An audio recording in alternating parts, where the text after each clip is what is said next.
കേന്ദ്ര സർക്കാരിനെതിരെ LDF ഡൽഹിയിൽ നടത്താനിരിക്കുന്ന സമരത്തെ ചൊല്ലി സഭയിൽ സർക്കാർ പ്രതിപക്ഷ വാക്പോര്. എൻഫോഴ്സ്മെന്റ് ഡയറക്ടറേറ്റ് വരുമെന്ന് കേട്ടപ്പോൾ സമരം സമ്മേളനമായി മാറിയെന്ന രമേശ് ചെന്നിത്തലയുടെ വിമർശനം. നിങ്ങളിപ്പോ കേന്ദ്ര ഗവൺമെന്റിനെതിരെ സമരം നടത്തുമെന്ന് പ്രഖ്യാപിച്ചിട്ട് നിങ്ങളിപ്പോ സമ്മേളനമാക്കി മാറ്റിയിരിക്കുകയാണ്. സായിപ്പിനെ കണ്ടപ്പോ കവാത്ത് മറന്ന പോലെയാണ് നിങ്ങളുടെ സ്ഥിതി. സാർ ED വന്നു എന്ന് കേട്ടപ്പോൾ നിങ്ങൾ സമ്മേളനമാക്കി മാറ്റി ആളുകളുടെ കണ്ണിൽ പൊടിയിടാൻ ശ്രമിക്കുകയാണ്.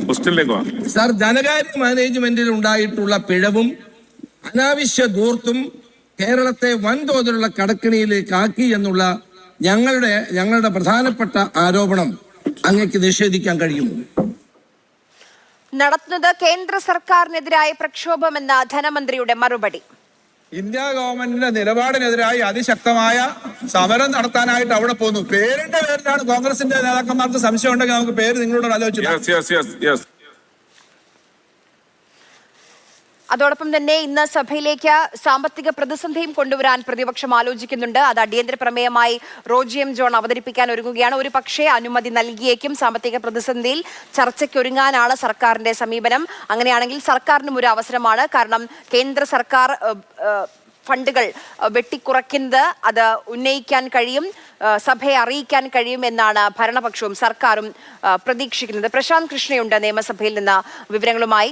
പ്രശാന്ത്, ഒന്ന്, ഈ ഡൽഹിയിൽ നടത്താനിരിക്കുന്ന ഈ സമരം, പ്രതിഷേധം, അതിന് UDF ക്ഷണിച്ചതാണ്. പല കാരണങ്ങൾ കൊണ്ട് അങ്ങനെ ഒരു ഒന്നിച്ചുള്ള ഒരു പ്രക്ഷോഭം അത് സാധ്യമല്ല എന്ന നിലപാടിലേക്ക് എത്തി. ഇപ്പോൾ സഭയിൽ അതിനെ പറ്റിയുള്ള സംസാരം എങ്ങനെയാണ് ഉയർന്നത്?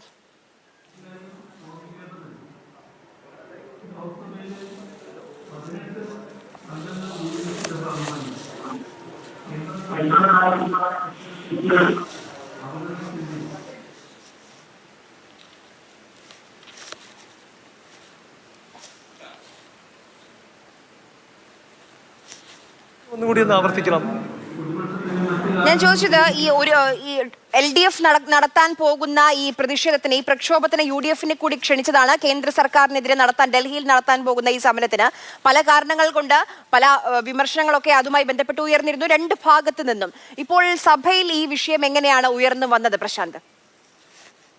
ഇന്നിപ്പോൾ രാവിലെ ധനമന്ത്രി KN ബാലഗോപാൽ ഈ നികുതി വരുമാനം മെച്ചപ്പെടുന്നത് സംബന്ധിച്ച നടപടി, ഇതുമായി ബന്ധപ്പെട്ട ചോദ്യങ്ങൾ ഇന്നിപ്പോൾ നിയമസഭയിലുണ്ടായിരുന്നു. ഭരണപക്ഷ അംഗങ്ങളായിരുന്നു ഈ ചോദ്യങ്ങൾ ഉന്നയിച്ചത്. ഈ ചോദ്യത്തിനായിരുന്നു ധനമന്ത്രി സംസ്ഥാനത്തിൻ്റെ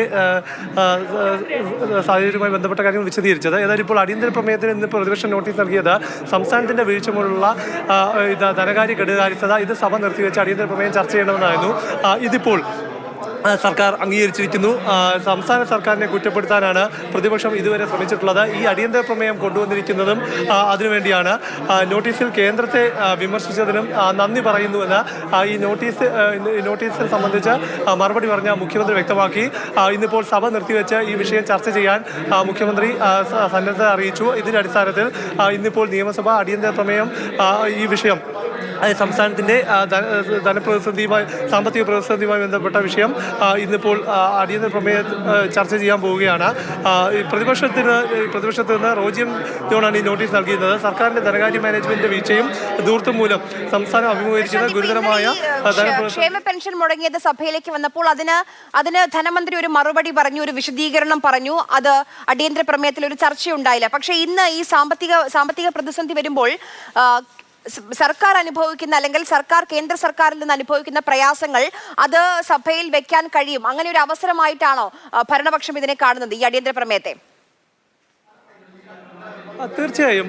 അതായത് ധനമന്ത്രിയും മന്ത്രിമാരും മുഖ്യമന്ത്രിയും എല്ലാം തന്നെ ഈ സംസ്ഥാനത്തിൻ്റെ കടുത്ത സാമ്പത്തിക പ്രതിസന്ധിക്ക് കാരണം കേന്ദ്രമാണ്.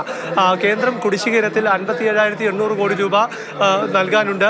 അത് GST നഷ്ടപരിഹാരം അടക്കമുള്ളവയിൽ UGC ഫണ്ട് അടക്കം ഒട്ടനവധി ഹെഡുകളിലായി നൽകാനുണ്ട്. അപ്പോൾ ഈ കുടിശ്ശികകൾ തീർത്താൽ തന്നെ സംസ്ഥാനത്തിൻ്റെ സാമ്പത്തിക പ്രതിസന്ധി തീരും. അത് ഈ പ്രത്യേകിച്ചും സാമൂഹ്യ പെൻഷൻ കൃത്യമായി കൊടുക്കാൻ കഴിയാത്തതിന്റെ സാഹചര്യം ഇതാണെന്നും കൃത്യമായി കൊടുക്കാൻ കഴിയാത്ത മാത്രമല്ല അത് വർദ്ധിപ്പിക്കാൻ കഴിയാത്തതിന്റെ സാഹചര്യം കേന്ദ്രത്തിൽ ഉണ്ടാക്കുന്ന സാമ്പത്തിക പ്രതിസന്ധി അത് 15ാം ധനകാര്യ കമ്മീഷൻ സംസ്ഥാനത്തോട് കാണിച്ച അവഗണന അടക്കമുള്ള വിഷയങ്ങൾ ഉയർത്തിയാണ് സംസ്ഥാനം ഈ സാമ്പത്തിക പ്രതിസന്ധി കാര്യങ്ങളിൽ വിശദീകരിച്ചുകൊണ്ടിരിക്കുന്നത്. ഈ വിഷയം നിയമസഭയ്ക്കകത്ത് വിശദീകരിക്കാനുള്ള ഒരു അവസരം എന്നതിനുപരി പ്രതിപക്ഷം തന്നെ ഈ വിഷയം ഇന്നിപ്പോൾ നിയമസഭയ്ക്കകത്ത് ചർച്ചയ്ക്ക് ഒരു അവസരം ഉണ്ടാക്കുമ്പോൾ പ്രതിപക്ഷം ഇതിലൂടെ ഉന്നയിക്കുന്നത് കടുത്ത സാമ്പത്തിക പ്രതിസന്ധിയിലും സംസ്ഥാന സർക്കാരിന്റെ ദൂർത്തും കെടുകാര്യസ്ഥതയുമാണ് പ്രതിപക്ഷം ആയുധമാക്കാൻ ഉദ്ദേശിക്കുന്നത്. ഈ കേന്ദ്രവുമായി ബന്ധപ്പെട്ട കാര്യങ്ങളിൽ വസ്തുതകൾ ഒരു വശത്ത് നിൽക്കുമ്പോഴും ഇപ്പോഴത്തെ പ്രതിസന്ധിക്ക് ഏറ്റവും വലിയ കാരണം സംസ്ഥാനത്തിന്റെ ദൂർത്താണ്. അത് കേരളീയം നവകേരള പോലുള്ള വിഷയങ്ങളിൽ ദൂർത്ത് എന്ന വിഷയം ഉന്നയിച്ച് തന്നെയാണ് പ്രതിപക്ഷം സംസ്ഥാനത്തിന്റെ സാമ്പത്തിക പ്രതിസന്ധിയെ ഉയർത്തിക്കാട്ടുന്നത്. ചർച്ചയ്ക്കെടുക്കാമെന്ന് മുഖ്യമന്ത്രി അറിയിക്കുന്നു. 1 മണി മുതൽ ചർച്ച നടക്കുമെന്ന് അറിയുന്നു. പ്രശാന്ത് പറഞ്ഞതുപോലെ പ്രതിപക്ഷം ഉന്നയിക്കാൻ ഇപ്പോൾ കേന്ദ്ര സർക്കാരിന്റെ ഭാഗത്തു നിന്നുള്ള പ്രതിസന്ധികളുണ്ട്. പക്ഷേ അപ്പോഴും ഈ സാമ്പത്തിക ഞെരുക്കത്തിന്റെ സമയത്തിൽ പോലും കേരള സർക്കാർ നടത്തുന്ന ധൂർത്തുകൾ അതിപ്പോൾ കേരളീയത്തിന്റെ പേരിൽ അല്ലെങ്കിൽ നവകേരള ബസ് യാത്രയുടെ പേരിൽ അതൊക്കെ സഭയിൽ ഉന്നയിക്കുമ്പോൾ സർക്കാർ എങ്ങനെയായിരിക്കും അതിനെ പ്രതിരോധിക്കുക? പ്രശാന്ത്, സർക്കാരിന്റെ പ്രതിരോധം പ്രധാനമായും കേന്ദ്രം സംസ്ഥാനത്തെ ദുരിതത്തിലാക്കുന്നു, സാമ്പത്തികമായ കെണിയിൽ വീഴ്ത്തുന്നു, സാമ്പത്തിക പ്രതിസന്ധിയിലാക്കുന്നു എന്ന് തന്നെയാണ്.